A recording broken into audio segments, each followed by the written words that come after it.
Good evening, everyone, and welcome to another episode of the What a Man podcast. I am your host, Tana Shell, and joining me tonight is basically Joshua. What's going on with you today, Mr. Joshua? Thing is everything on this beautiful Sabbath day.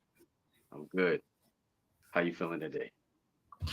I'm good, and I just wanted to say again, welcome, and thanks for coming on. I know we discussed this a long time ago, but you had some things going on personally, and I wanted to, without getting into a lot, extend prayers to you and your family. Um, but before we have our conversation, just let everyone know who is basically Joshua. Joshua, man, that's it. I'm just basically Joshua. People who know me. I'm from I'm a brother from PG County, Landover area, Glen Arden. Okay. We were the only Salvadorian family, grew up in the 90s out there in Glen Arden at that time when there was no FedEx Field, just Landover Mall and you know, yeah, it was just no, but the hood, Bricey Road. So if you know it, you know it. The Mm. Ramirez family, but yeah, the Ramirez family. We known out there in PG County You a Commanders fan?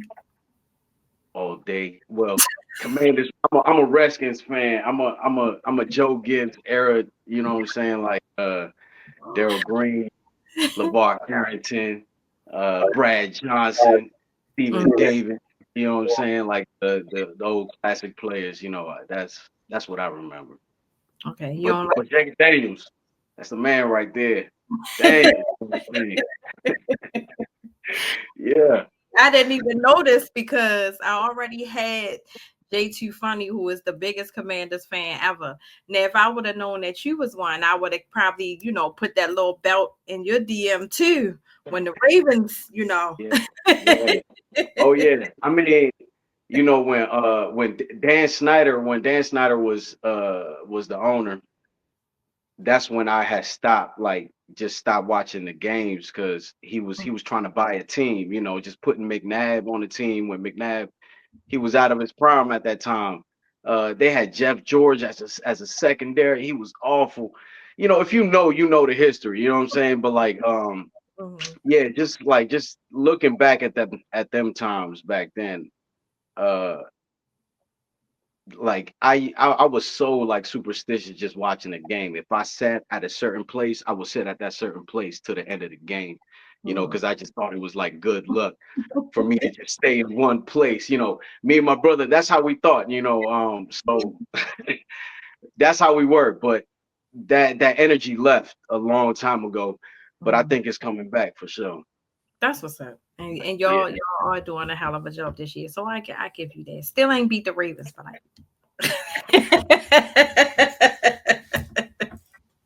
Baltimore, Baltimore. I ain't even gonna say nothing about the Ravens because I bought a house in Baltimore, so I live in Baltimore now. And Mhm.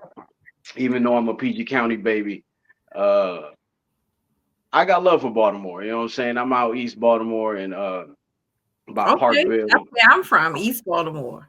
Okay, yeah, yeah, yeah. Echo Dale, you know what I'm saying? Like it's chill out here. It's Mhm. cool. Um, good food, good people. You know what I'm saying? So yeah, I got love for Baltimore for real. So what was so before we get in tap into your artistry, East Baltimore from PG County, how has that been for you? Like what the change? Yeah. Mhm. Um,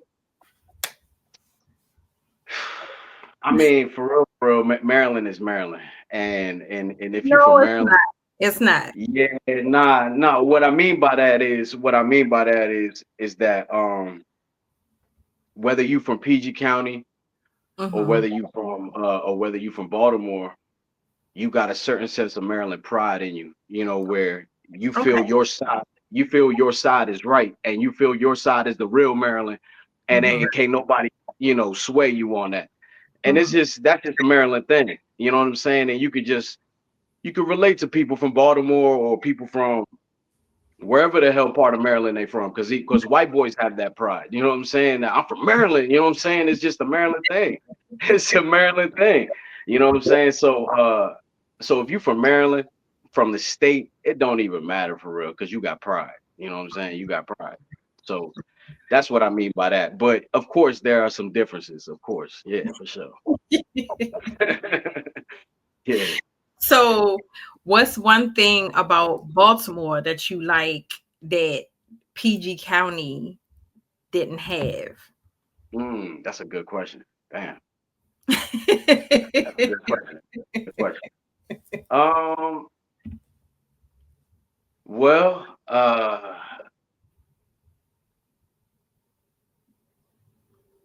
I got see, yeah, that's a good question. That's a good question.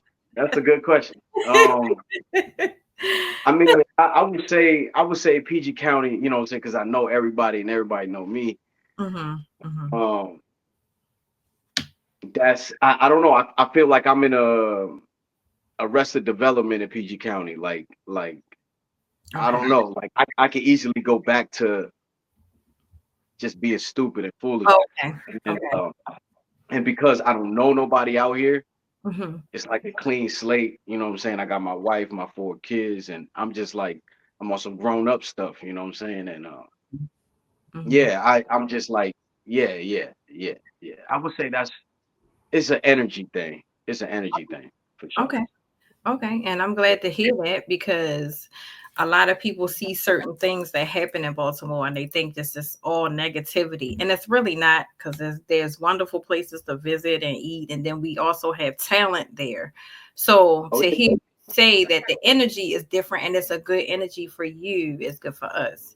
So yeah, oh yeah. Because I'm in the neighborhood I'm living in. It's a lot of grown folks, so you really don't have that young energy where they just wilding for no reason, you know what I'm saying, and just doing things. And PG County ain't the same, mhm. and it's a lot of fuckery going on, you know. I mean, Yeah. but out here in Baltimore too, you know what I'm saying? There's Yeah. some crazy shit going out in Baltimore too, you know. But because I ain't tapped in the way I'm tapped in PG, I guess I'm just It's ignorant to it. You know what I'm different. saying? Yeah, sure. So, like I said at the beginning of the conversation, that you were an artist. And of course, with everybody that I interview, I always follow them and I follow their artistry. And to me, it seems like you have a lot of conscious music and it's dope, very dope music. So I just wanted to know like what got you started doing this and why did you choose this type of hip hop? Well, dang, that's a real deep question. So like my family's from Salvador. So growing up, my mom would just speak Spanish, and but right outside my door was black culture, and so I was influenced by both. And in Glen Arden, I was called the Puerto Rican freaking, you know what I'm saying? And but then when we finally moved out of Glen Arden, we moved to Riverdale, Maryland. Mhm. And if you know Riverdale, Maryland, is predominantly Mexican. And that's where I got into the most trouble because I was trying to fit in. Mhm. Um, and I just felt like I wasn't Latino enough. Like I was like trying to compensate for this Latino-ness that I was trying to, I don't know, get approved for. But you know, Mhm. I'm Latino. You know what I'm saying? I grew up out of that shit. But anyway, so yeah, uh, I formed like a little dyslexia. It was hard for me to read, because like my mom would speak to me in Spanish, and so we'll be speaking Spanglish. You know what I'm saying? We'll start a sentence in English and then throw in 3 or 4 Spanish words in there, and Mhm. because we didn't know how to say it in English, you know, and so like stuff like that, I had trouble reading, and when I discovered hip hop, it was like fast words, and I thought those guys were so talented. Like the first person I heard, it was probably it was like Bone Thugs like Crossroads or something like that. It was like, a big song like that. Okay. But I was brought into it late. So by the time I heard it, that song was out like 10 years already. Mhm. And because my mom, she would just make us listen to salsa and bachata and cumbia, and she wouldn't let us listen to a lot of American stuff. And Mhm. and yeah, so when it hit me, it hit me. And I wanted to rap. I wanted to do what they were doing, and I had to learn how to read and write. And so once I got the reading and writing down, I was I was just writing stuff. Mhm. Yeah. Yep. So being as though, because I know a lot of your music that I heard, you kind of mixed the two styles together. Oh Um, yeah, yeah.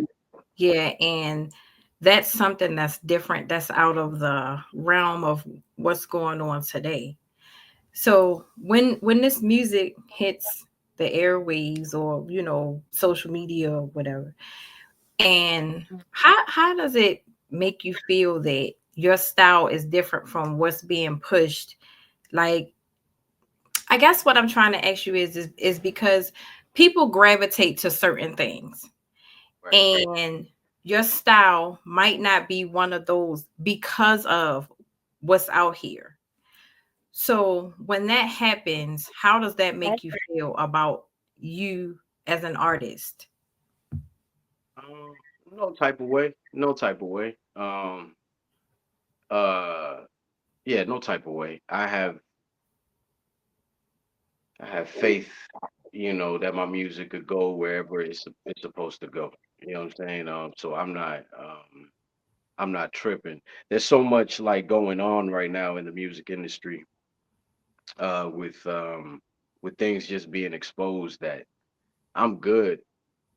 I'm good just taking my time and leaving leaving it in God's hands. You know what I'm saying? Like I'm cool.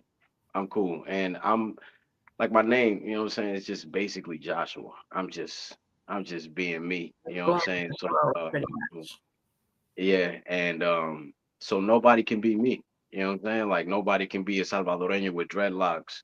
Mhm. Like Mhm. I'm just Joshua. You know what I'm saying? And yeah. So that's yeah, so whatever's meant for me is meant for me. I'm not tripping. So is there any artists like that you would love to collab with, or any like producer that you would like to for them to make you a beat, or anything like that? Yeah, like DJ Premier. I would love to get on a DJ Premier beat. I would kill it. And I know I would kill it. Mhm. I mean, like one of my favorite artists, I think he's underrated. Is Black Thought.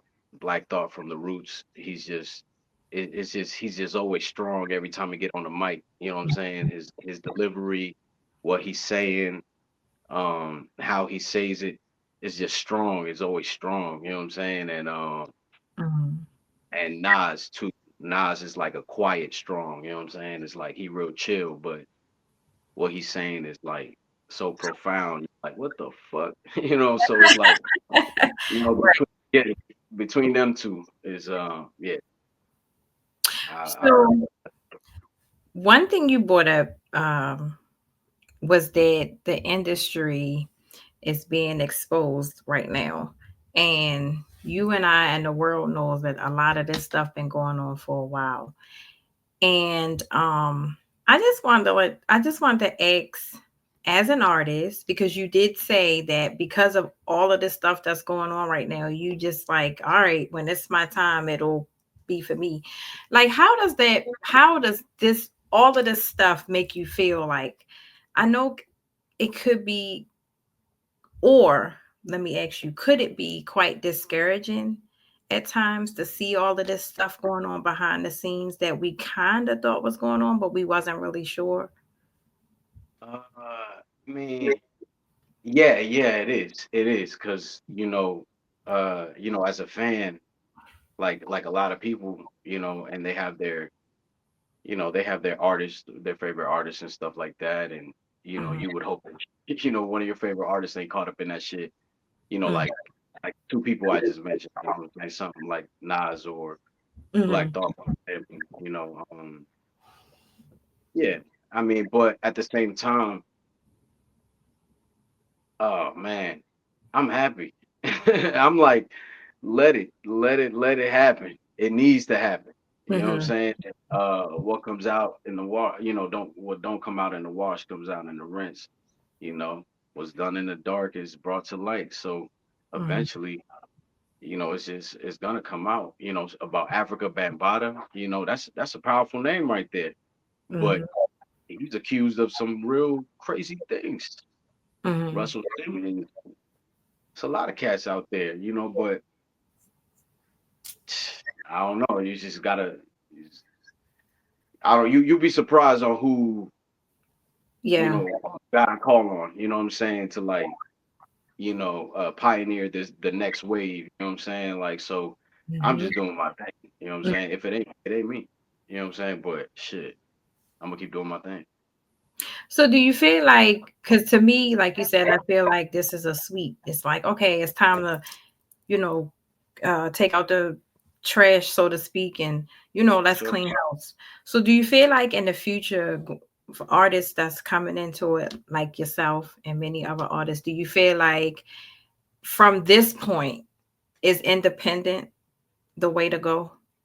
Yeah, independent is the only way. I mean, you can't, because nobody want to be. The majority of people don't want to be pinned down, Mhm. by any type of people and telling you what to do. Like, no, nobody wants to be like that. But you're gonna have a small percentage of spoiled kids that don't like to work and want things handed to them.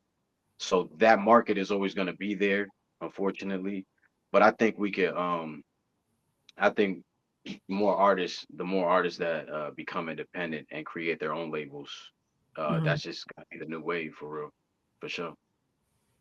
And not only that, I think because I'm not an artist, and so I don't know much. I just know of what I see, and then I do know that financially it's a better decision Oh yeah, because they create all these budgets, and then everybody's like, "Oh, he's got all this money," but they not realizing that by the end of the video shoots, the photo shoots, and I got to give all this money back, and if I don't recoup the money, then I'm in trouble.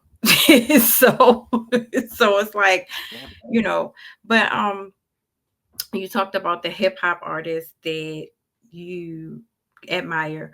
Are there any Salvadorian artists that? uh, yeah, but they don't do hip hop. You know what I'm saying? It's more cumbia, and I can draw inspiration from anything. Like I can listen to cumbia music and be like, hell yeah, I'm gonna do some shit like this.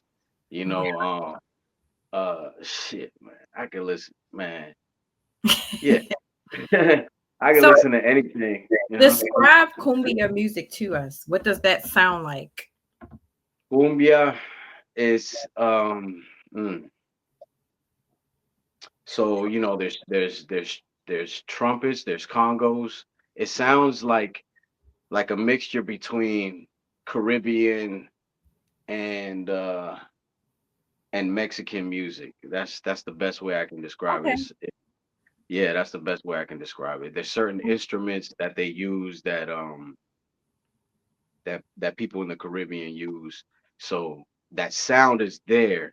That sound is familiar, you know what I'm saying, to a person who really listens to music, you know what I'm saying? Like, because if you listen to reggae, Mm-hmm. I mean, they got a whole place called Spanish Town in Jamaica, you know what I'm saying? Like, and in Trinidad, you know what I'm saying? And so like the influence is there for sure. For sure. Yeah. And like, yeah. And So I'm sorry. Go ahead.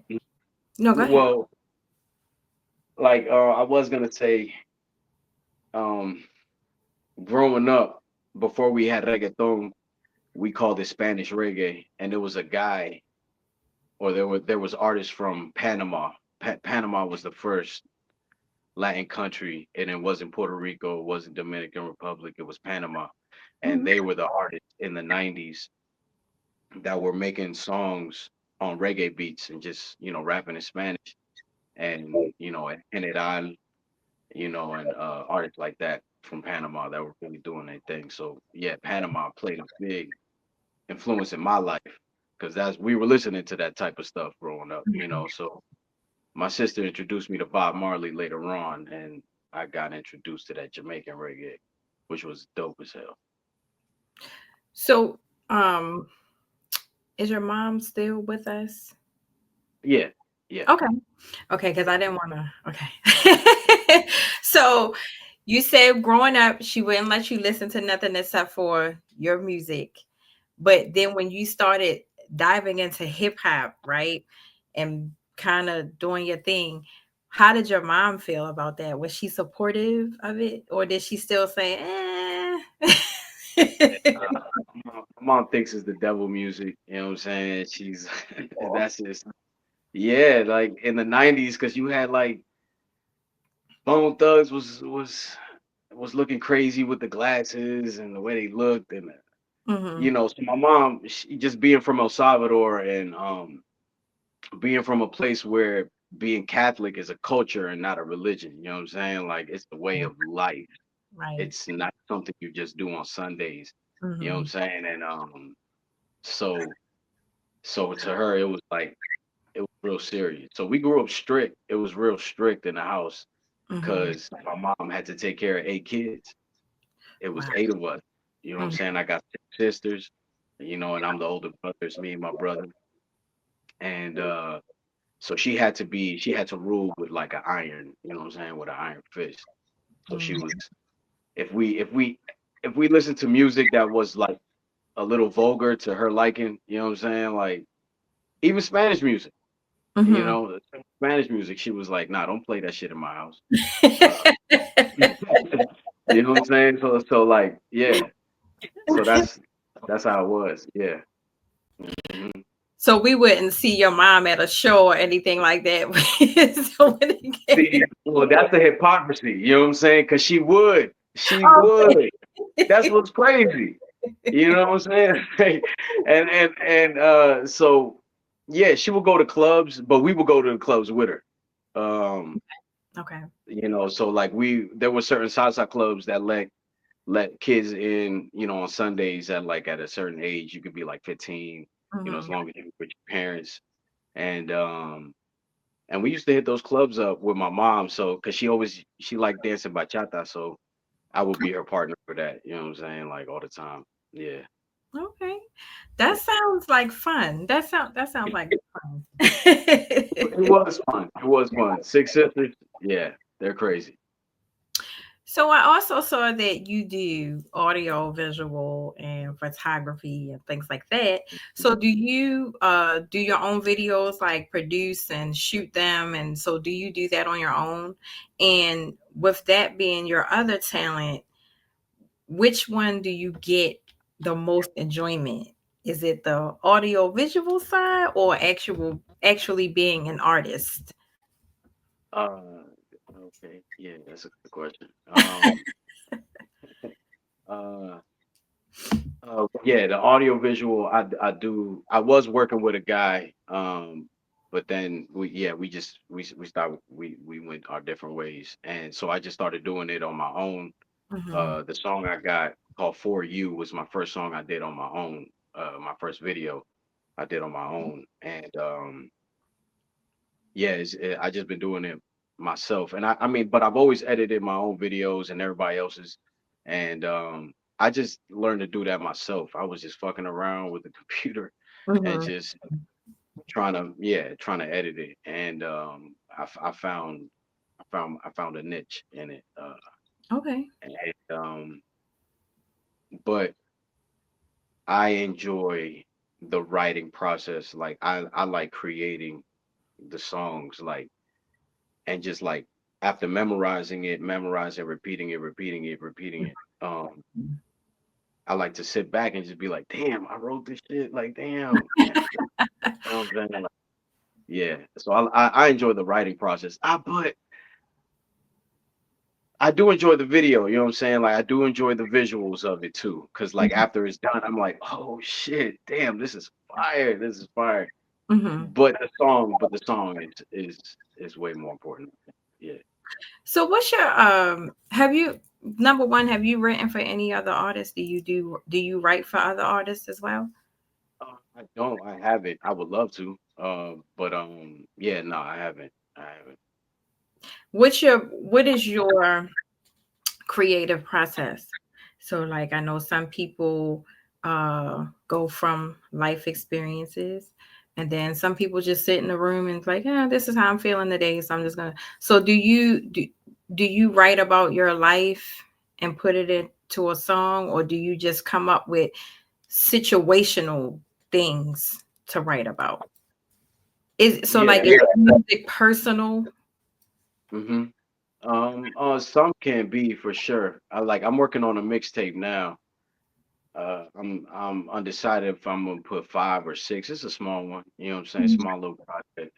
Um, and I got a personal one on there talking about my family and like talking about my mom. So it's yeah, that I can get personal with that one.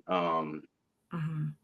And I really don't like I'm a private person, you know what I'm saying? With 6 sisters, I learned that, just because that's just how my sisters were. They were real private, so it stuck with me. I'm a private guy, so I Mhm. don't really like that. But but I had to on that one. And there are some songs where, yeah, I I can describe a situation that I just, make up in my head, um, but can be realistic, you Mhm. know. Yeah. So I don't want you to give too much because this is something that you're going to release on a mixtape, but I want to say this.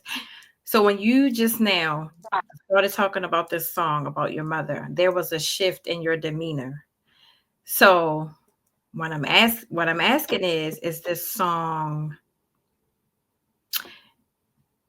was it something that hurt you, or is this more like a tribute, or is this just something that you wanted to tell your mother but you didn't know how to tell her, so you just put it in a song just to get it out?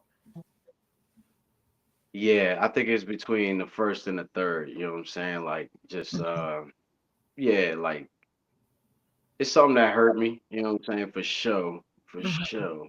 mhm, And the third one, yeah, I haven't she didn't she didn't give me the opportunity to say anything. She kind of shunned me away, you know what I'm saying? And it was just like I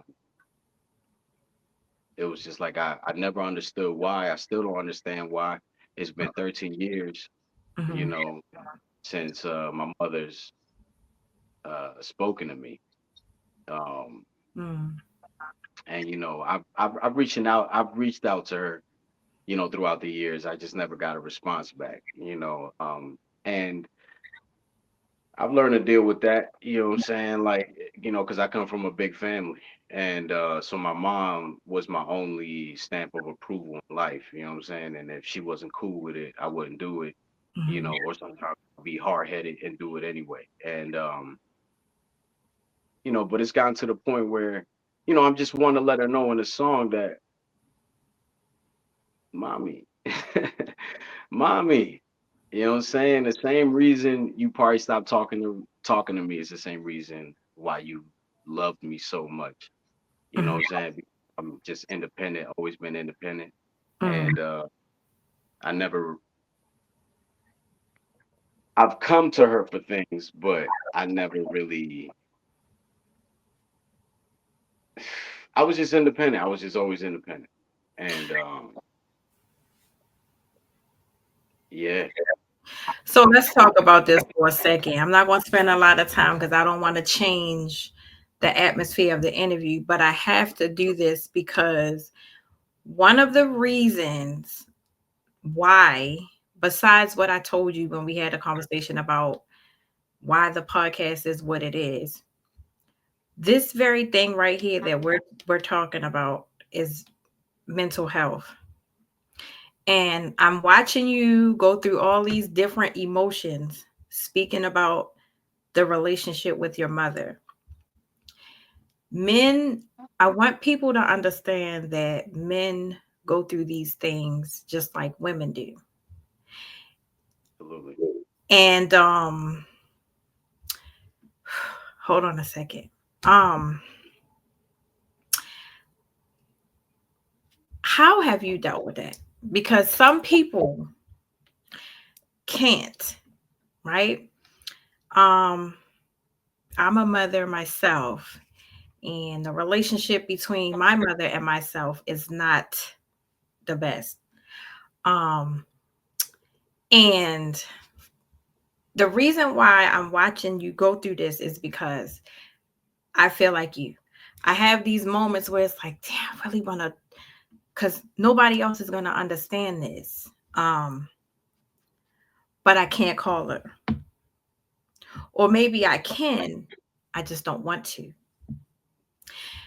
So I know how I deal with it as a woman, but we never ask a man how does he deal with these type of things, because they always say that men need their fathers, because they do, but they also need their mothers, because there's something that a man can give that a mother can't, and vice versa. So I want to know, as a man and as a married man with children, right? How do you deal with that without having the thoughts of, I if you know where I'm going with it. Yeah.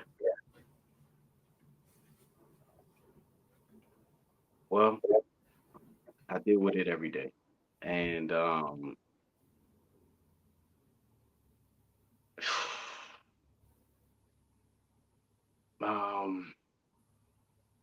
I like I give I give thanks to I give thanks to my mother.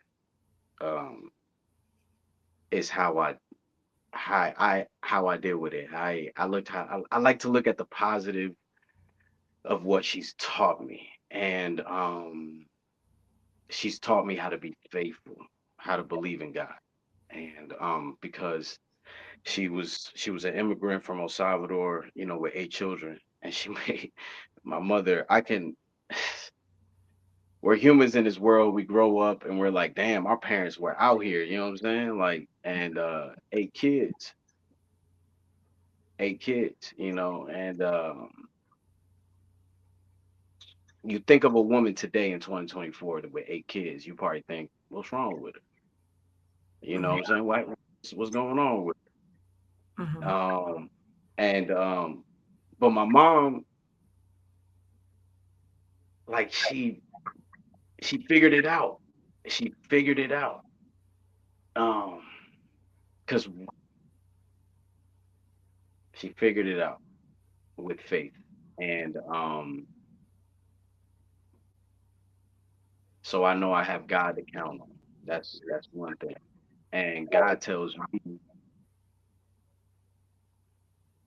He's like, look at your wife.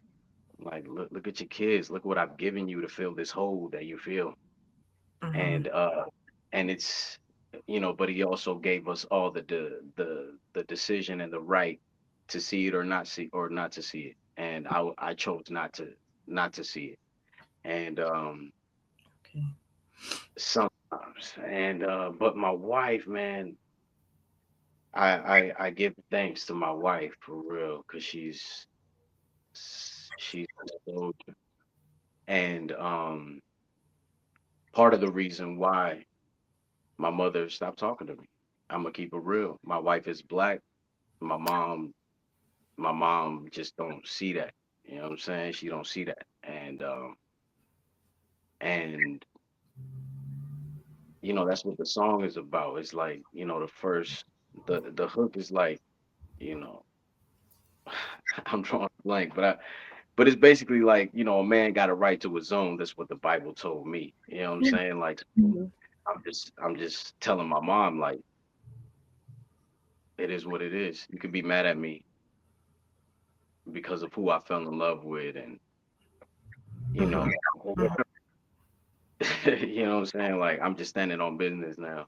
You know what I'm saying? Like, and Mhm. that's part of the process for my journey, at least. You know what I'm saying? It's just like Mhm. knowing that I've made a great decision, that I didn't make a mistake. I got four beautiful children. My wife is beautiful. I only went up, Mhm. from living in my car to being a homeowner, you know what I'm saying, to being a lead technician, to being all type of shit, you know what I'm saying? Like I'm breaking the chains all the way through. I'm being Congratulations. something that my father wasn't, you know what I'm saying? Like my father wasn't around. My sister's fathers wasn't around, so I'm breaking the chains and they don't like it. I feel like they Mhm. don't like to see, or they don't recognize a real man, when they see one. They never did. That's why there was never a man in the house. And Mhm. so I've come to terms that my mother's upset about something else, not me. Maybe she's upset that she never found love. She's not married, that she's whatever. I don't know. Mhm. Mhm. Yeah, but I know it's deeper than me. And I know God will take care of it. And there are times where I cry to myself. There are times where I let it out on my wife, like not in a Yeah, bad yeah, way. yeah. I'm just Yeah. telling her how Yeah. I feel, you know what I'm saying? And Yeah. yeah, so yeah, that's how I deal with it. You know what I'm saying? Like sometimes it hurts, sometimes it don't. But Mhm. I gotta remind myself that, you know, like I got a beautiful life. I want for nothing. So we know that your wife is supportive. How about your sisters? Um, my sisters, my sisters believe that because I hold my mother accountable, I'm a bad son. So Mhm. my sisters, they're for the most part they're taking my mother's side. Okay. So I only speak to one sister out of all six of them. Okay. Yeah, my brother don't even talk to me, and that sound like, yeah, I gotta deal with that. I gotta deal with that. You know what I'm saying? Like, um, I say a line in the song where like, you know, you got the nerve showing your face at my funeral. If we ain't talk when I was alive, but now it's beautiful. You know what I'm saying? And it's like, you can't be like that. You can't be Yeah. like that. My Yeah. wife ain't do. Oh, you know what I'm saying? Like, or I say, you don't like my wife because she's black? Nah, that's my mama way of thinking. It is y'all who have no spine to tell her that she's wrong. No one is exempt for facing everything they try to prevent. You know what I'm saying? Like, you can't prevent this shit. It is what it is. You know what I'm saying? Like, and so yeah, I just got to come to terms with with that. Yeah. And I really I thank you for that because I think it's really important for other men to see emotions. And I want people to realize when they start running with this he has mommy issues narrative that it's not always a bad thing. You know what I mean? So, and it's not always an issue. It could just be a situation. Like, Exactly. you know what I mean? So it's not like, oh, he's got mommy issues. So that means she didn't hug him tight enough. That's not what that means all the time. That means that something's going on where he looks at every woman as his mother. Some people, because obviously not you. But some people, because just like they say, a father is supposed to be a daughter's first love, and the same thing goes for the son, except for we not the first love, but we are, they love us, sons love us in a certain way. Yep. Right. And you know what I mean? So it's like when you're looking for someone, it's like, I want you to be as close to my mother or maybe somewhat like her as possible. And some men have been hurt by their mothers. So you look at these women and it's like, as soon as I see a sign of my mother, I don't want to deal with it because I know how my mother is. Is it fair? No, but it's life. So I just would, I like to thank you for bringing that and even making me kind of like, but so, because like I said, my mother and I, we just, and I chose not to talk to her before it got disrespectful, because I still have to honor her because she is my mother. So I can't disrespect her. So before it gets there, I'll just let her be who she is. My dad is not here. I lost him to cancer, and that was my Superman. So it's like, you know, Yeah. so it's like I'm saying, women deal with this, but men deal with it, but they have to deal with it in a certain way, and I don't think that that's fair. I think that they should be able to deal with it like everybody else. So, and if that means lashing out, not a bad lashing out, but lashing out in a song, in a book, in a poem, or just even a conversation where you just cry and let it go. I feel like y'all should be entitled to that without somebody looking at you saying, he's a simp. Or what's wrong with him, because at the end of the day, man or not, you're still a human, and human beings have feelings. So I just wanted that for when people look at this, I want people to see men have real feelings. Like, so I Yeah, do, I thank you for that moment, because I appreciate it. So, and yeah, and that's a part of your story that you did not have to tell us, but I appreciate that you decided to do that. But on another note, what can we expect from Joshua in the future? well, just more music, more visual art, Mhm. more, just yeah, just more of what I'm doing. I'm trying to get way better with the promotion, with just putting stuff together like flyers and stuff like that. Okay. Um, Okay. I'm looking into performing soon, hopefully soon. Just with 4 kids, my schedule will be busy, but I got to carve the time out to like really start performing out here. Hmm. So yeah, that's what you could look forward to: more music, more visual art, and some performances soon, hopefully. So when is the so before that, do you follow any of like the Baltimore artists, like any of the Baltimore like comedians, or anything like that? Yeah, like there's a Baltimore uh league out here, rap battle league that I watch, Verbal War Zone. Well, it started in Philly, but they out here in Baltimore now. And Okay. yeah, it's this guy,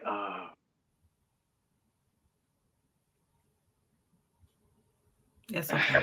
it's some artists from Annapolis. They're from Uh-huh. Annapolis. Gage, his name is Gage. He's from Annapolis. Um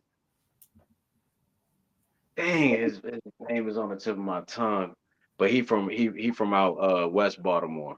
Okay. Fire with the bars, fire with the bars. Hmm. Um, real poetic, real poetic. If you listen to him, but real street at the same time.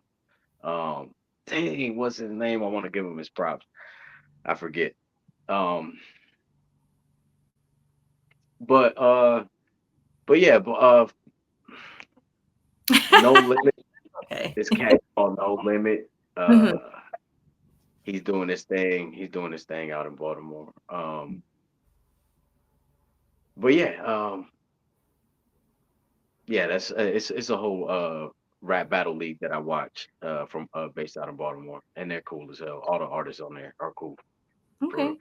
So Yeah, I knew there was somebody on the show that I followed them, and I every so often I see him at some open mic nights.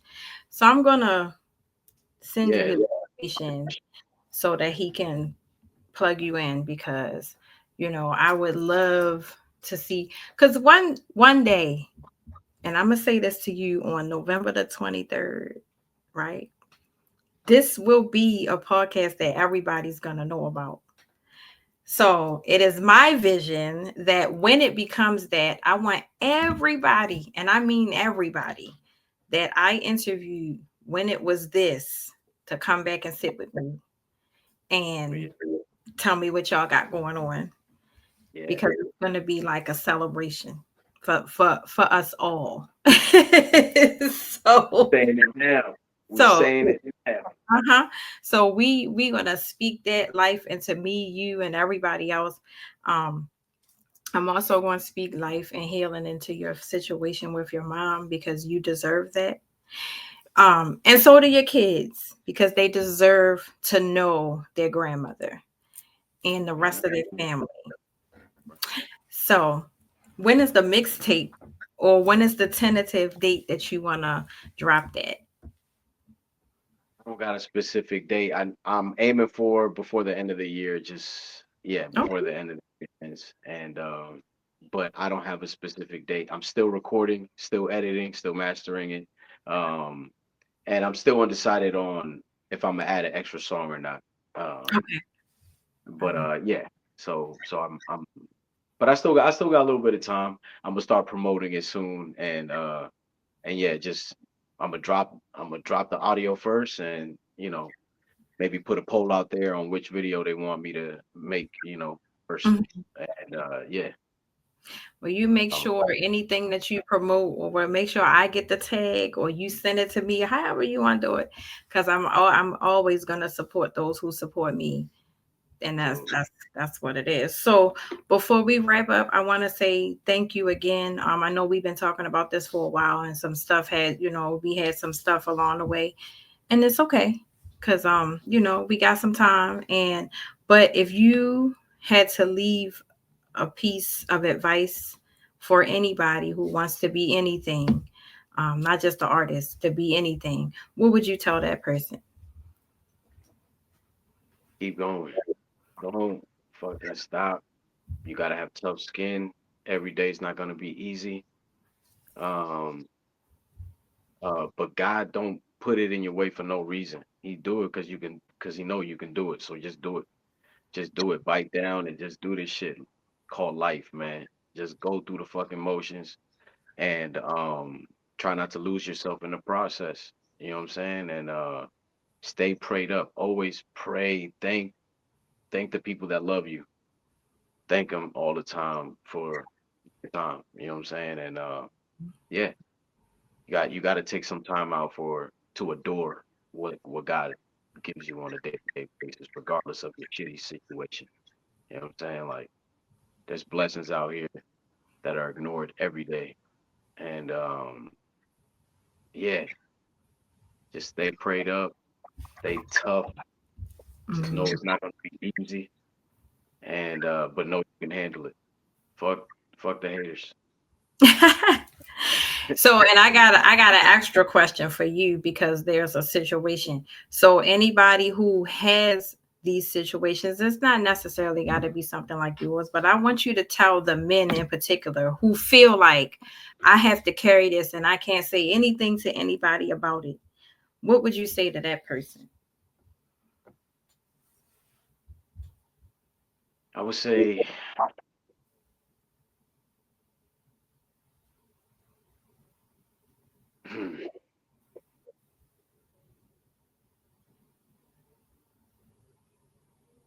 what can I say?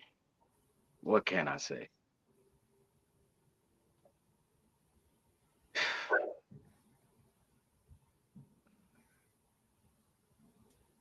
Just I want I you don't to let them know, and I'm gonna let you know since I left you there. I'm just gonna tell you this. It's okay not to be okay. It is. It really is. And it's okay to feel like, you know what? I need a hug today. yeah, As a man, it's okay to know that. yeah, So it's okay to go to a loved one, your wife, one of your kids. I'm having a bad day. I need a hug.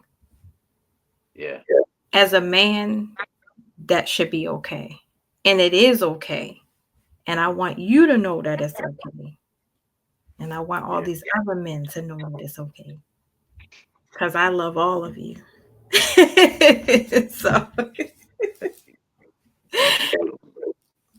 So I'm going to wrap this up now. And like I said, again, I thank you and I wish you luck on everything. You're not going nowhere because you're my friend now. And you're going to hold a place in here. And moving forward, yeah, you got a new friend and a new supporter now. So Appreciate it. I would like to thank you for coming on and making your presence known and felt, and also for sticking with it too, because like I said, this we've been doing this for months. So Yeah. just the fact that all these months later you are still interested means a lot to me, because I'm not gonna lie, I've been in here like, I don't know if I want to do this no more. But my son told me don't do that, so I have to do Good, good it. advice. You know, it's a good name.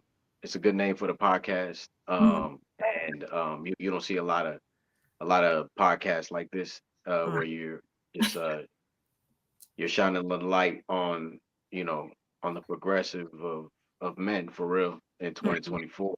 So I appreciate your energy and where this conversation went. To be honest with you, it was therapeutic in itself, and that's Oh, what I mean. You know, taking it day by day because you never know. mhm. You never know. You know what I'm saying? Like this helped me, and I appreciate it, and I hope it helps somebody else too. You know what I'm saying? Like she said, it's okay to feel how you feel. You know what I'm saying? If you're not feeling good, yeah, I like that advice. You know what I'm saying? It's Mhm. okay. It's all right. Yeah. I appreciate that. So again, I want to say thank you, and to everybody else, I like to thank you for joining us this evening. Hopefully, you learned something, and I will see y'all next week. So again, I'm Tana Shaw, and this is basically Joshua, and I'm going to wrap up this episode of the What a Man podcast. See y'all next week. Bye. Hey y'all, Happy New Year. I hope you enjoyed tonight's episode. Want to know more about tonight's guest? Well, you can follow him on Instagram at Basically Joshua. Check out his new mixtape, The Code, streaming now on all music platforms. Thanks for watching the What a Man podcast. See you next week. Bye. Is one mouth like it's supposed to be. Listen, I just recently cut my dreads off. I had to let go of the old and take the dead off. I got the sweat off. Now I just wanna take this lead off and point one right at the snake and take his head off.